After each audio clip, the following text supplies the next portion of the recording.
المرسلین سیدنا و مولانا ابی القاسم محمد صلی محمد وعلی اہل بیتہ الطیبین الطاہرین المعصومین المظلومین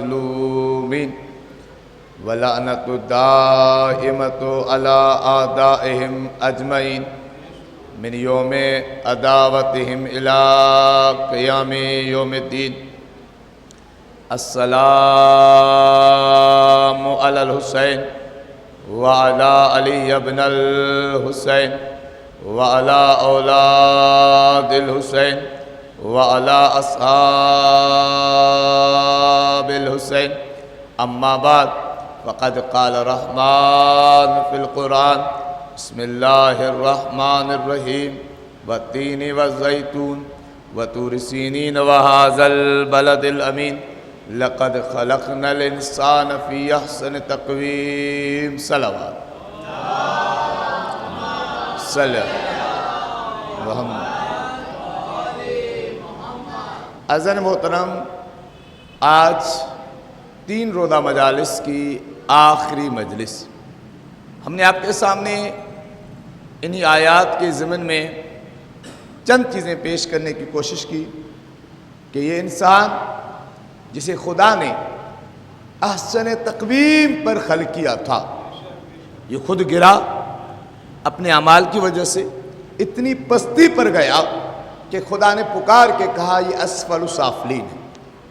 پھر آگے کہا کہ فقط اسفل السافلین نہیں بل کل انام، بے جانوروں جیسا ہے۔ پھر کہا بل ہم ازل، بلکہ جانوروں سے بھی بدتر ہے۔ توجہ فرمائیے گا، آخری مجلس سے نتیجہ آپ کے حوالے کروں گا۔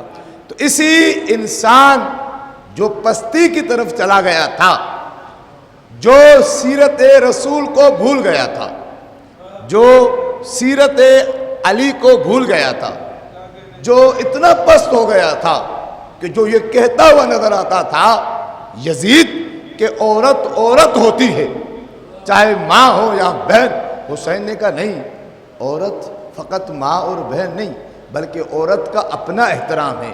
اگر ماں ہے تو اس کے قدموں میں جنت ہے، اگر بہن ہے تو وہ عورت دکھوں اور دردوں کی ساتھی ہے، اگر زوجہ ہے تو اس کے اپنے حقوق ہیں، اگر بیٹی ہے تو وہ رحمت ہے۔ اسی انسان کی ہدایت کے لیے امام مدینہ سے چلے تھے، کیا کہہ کے چلے تھے؟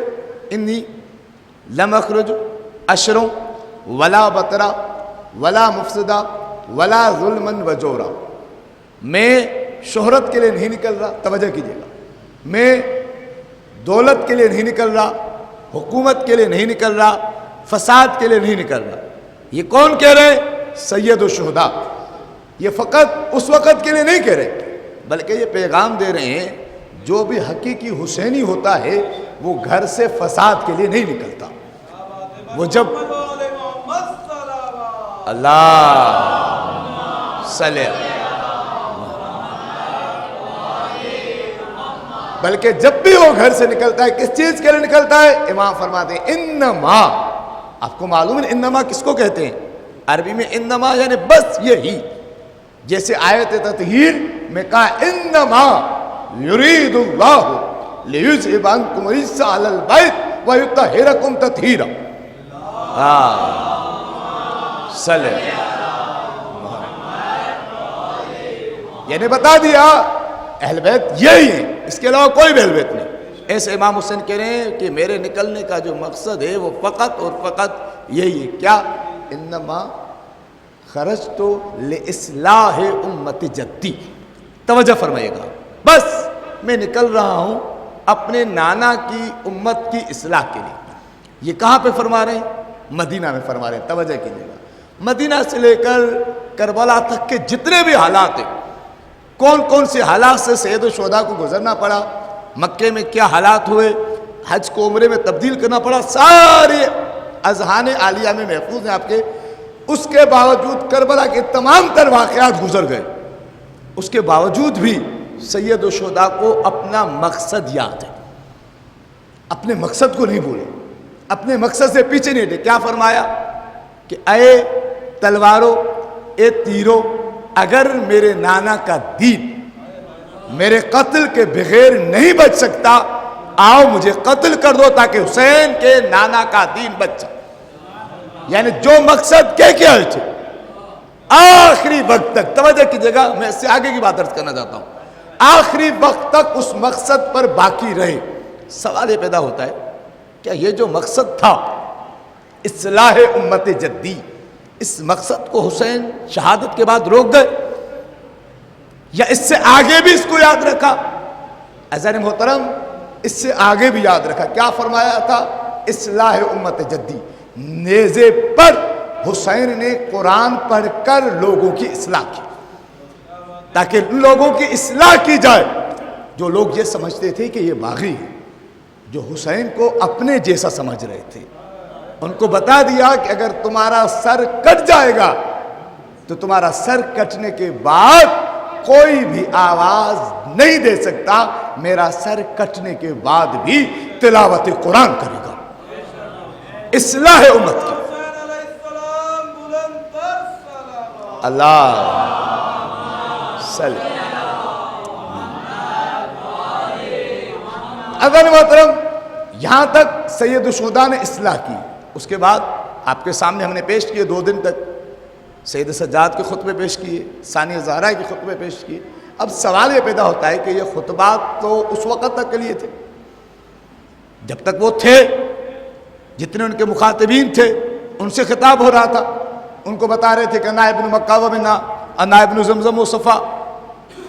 وہ مخاطبین کو ثانیہ زہرا کہہ رہی تھی اسکتو، خاموش ہو جاؤ، میری بات سنو، اور یزید کے دربار میں کھڑے ہو کر یزید کو کہہ رہی تھی اے اس ماں کے بیٹے جسے طلاق دی گئی۔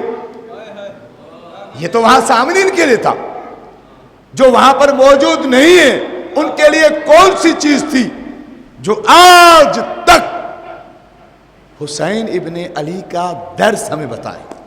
وہ کون سی چیز ہے؟ وہ کون سی چیز ہے جس کے ذریعے سے آپ کربلا کے قریب ہو جائیں؟ 2 چیزیں دی، بہت توجہ سے سنیے گا۔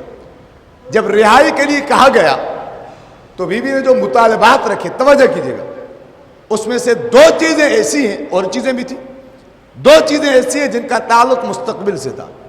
پہلی چیز فرمایا کہ ہمیں ایک گھر دیا جائے، توجہ کیجیے گا، جس میں ہم عزا کریں، گریہ کریں۔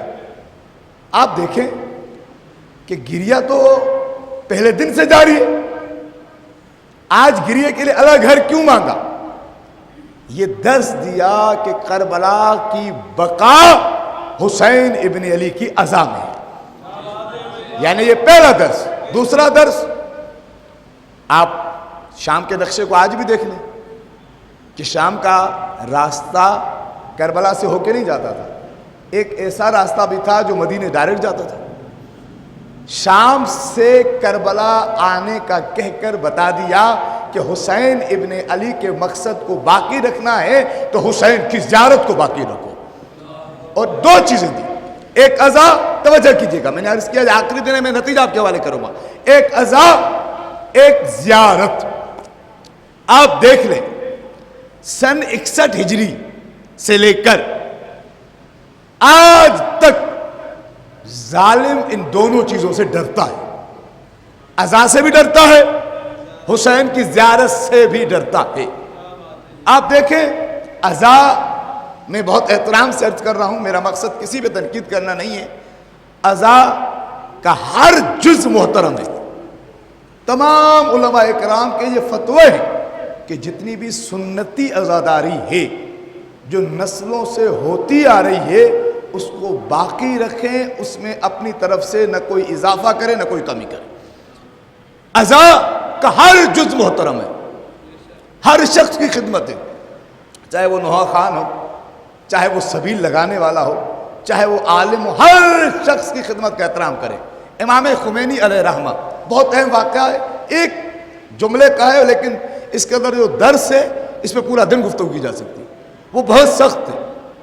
انہوں نے کہا جن لوگوں نے عشرہ نہیں پڑھنا وہ لوگ درس میں آئیں اور شام کو مجلس سنیں، جنہوں نے پڑھنا ہے وہ چلے جائیں۔ ایک شخص آیا، اس نے کہا مجھے چھٹی چاہیے، کہا عشرہ پڑھو گے؟ کہا کہ نہیں. کہا کہ جب نہیں پڑھو گے تو چھٹی کس چیز کی چاہیے؟ اس لیے کہ میرے گھر کے پاس سے امام حسین کی عزاداروں کا جلوس گزرتا ہے.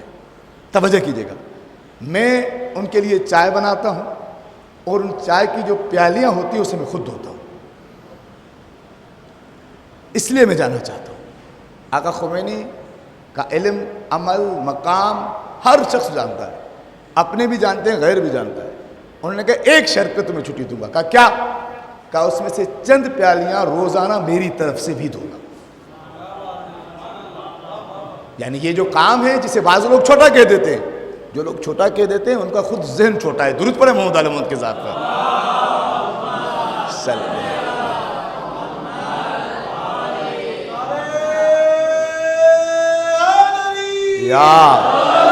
عزاداری کا کوئی کام بھی چھوٹا نہیں ہے. دشمن اس سے ہمیشہ خائف ہے. ایک شخص آیا بر صغیر کا، اس نے دورہ کیا 1929 میں دورہ کر کے واپس گیا اپنے ملک میں. عیسائی تھا. واپس جب پلٹا اس سے اس کے استاد نے پوچھا، توجہ کیجیے گا، تم نے پورا بر صغیر گھوما، پاکستان نہیں بنا بھی تھا. آج بانی پاکستان کی برسی ہے، خدا ان کے درجات کو بلند فرمائے. آج پاکستان کے ٹھیکیدار وہ بنے پھر رہے ہیں جن کے آبا و اجداد قائد اعظم کے گستاخ تھے. پاکستان کے راستوں کو وہ روکنے کی کوشش کر رہے ہیں، بند کرنے کی کوشش کر رہے ہیں جن کے آبا و اجداد نے پوری زندگی قائد اعظم کی گستاخی کی. قائد اعظم کے وارث ہم ہیں. آج بھی کسی بھی تاریخ کی کتابیں پڑھیں کہ قائد اعظم کا پہلا جنازہ خارا در میں ان لوگوں نے پڑھائے جو علم عباس اٹھاتے ہیں. یاد رکھیں، ان کو یاد کرنا چاہیے. اس میں ہماری بھی کمزوری ہے. جیسے وہ اپنے بڑوں کو یاد کرتے ہیں، قائد اعظم کو بیٹا نہیں دیا خدا نے، تو ہم سب کے سب تو ان کے بیٹے ہیں. ہمیں پورا ملک بنا کے دیا. جیسے ہم اپنے باپ کی برسی مناتے ہیں، کوشش کیا کریں اپنے علاقوں میں قائد اعظم کی برسی منائیں تاکہ لوگوں کو بتائیں کہ قائد اعظم ہمارا تھا. قائد اعظم کا نام ہی محمد علی ہے. تو قائد اعظم کا وارث وہ کیسے ہو سکتا ہے جس سے علی کے نام سے تکلیف ہوتی ہو؟ اس کا قائد اعظم سے کوئی تعلق نہیں ہو سکتا. یار تو بہرحال عزیزان محترم، قائد اعظم نے پاکستان بنایا، یہ نعمت ہے، اسے کوئی شک نہیں، اس میں کوئی گنجائش نہیں. تو جب وہ بر صغیر کا دورہ کر کے پلٹا، اس کا استاد، اس کا فلسفے کا استاد تھا، اس نے اس سے پوچھا تمہیں کسی بات پہ حیرت ہوئی؟ پورا بر صغیر گھوما. آپ اس بات کو سوچ لیں، اس نے بر صغیر میں کیا نہیں دیکھا ہوگا. کتنے خداؤں کی یہاں پر پوجا کی جاتی ہے، گائے کی. اس نے کہا مجھے کسی چیز پہ حیرت نہیں ہوئی. کہا کیوں؟ کیا کہ انسان آزاد ہے، اس کی مرضی جو کرے. لیکن کہا ایک بات پر مجھے بڑی حیرت ہوئی، توجہ کیجیے گا. اس نے کہا کیا؟ کہ کچھ لوگ تھے جو اپنے آپ کو زور زور سے مارتے تھے. کہا کہ ان کے مارنے پہ حیرت ہوئی. کہا کہ نہیں، یہ اختیار ہے ان کا، جو چاہے کرے. مجھے حیرت اس بات پہ ہوئی ماتم یہ کرتے تھے، تکلیف ان کے دشمن کو ہوتی تھی. یعنی یار جو لوگ زندہ آباد، زندہ آباد، مردہ آباد، مردہ آباد، بیش. آپ دیکھیں عزاداری سے دشمن ڈرتا ہے. یعنی کبھی کبھی تو واقعاً عزاداری معجزہ ہے. زیارت امام حسین معجزہ ہے. اب معجزہ کسے کہتے ہیں؟ یعنی جس کے ختم ہونے کے تمام تر اثرات اور اسباب موجود ہوں، اس کے باوجود ہی وہ چیز باقی رہ جائے، وہ معجزہ ہے. جناب ابراہیم کو آگ میں ڈالا گیا، ان کے وجود کے اختتام کی ساری چیزیں موجود تھی، اس کے باوجود وہ بچ گئے، معجزہ ہے. عزاداری کو ختم کرنے کے لیے ظالم نے پوری کوشش کر لی، لیکن یاد رکھیں جو کوشش کرتے رہے آج وہ بھی نہیں ہے، نہ ان کی قبریں ہیں. عزاداری کل بھی تھی، عزاداری آج بھی ہے، عزاداری کل بھی باقی رہے.